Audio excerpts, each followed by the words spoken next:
Calon Presiden pemenang Pilpres 2024 Prabowo Subianto disebut sudah menghadiri acara open house bersama Presiden Republik Indonesia Joko Widodo di Istana Kepresidenan Jakarta pada Rabu 10 April 2024.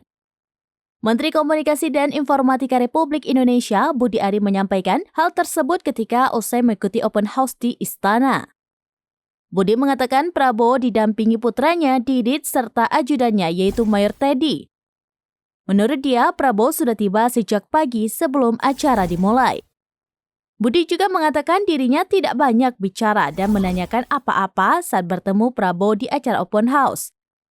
Tidak hanya Prabowo saja yang menghadiri acara open house di Istana Kepresidenan, terpantau sejumlah pejabat yang juga datang, di antaranya Menteri Luar Negeri Retno Marsudi, Menteri Perdagangan Zulkifli Hasan, Menteri Pariwisata dan Ekonomi Kreatif Sandiaga Uno, Menteri Perdagangan Zulkifli Hasan, Menteri Pemuda dan Olahraga Dito Aritejo, Menteri Keuangan Sri Mulyani dan beberapa menteri lainnya.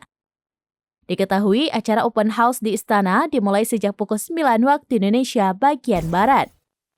Acara ini tidak hanya dihadiri pejabat, namun juga masyarakat.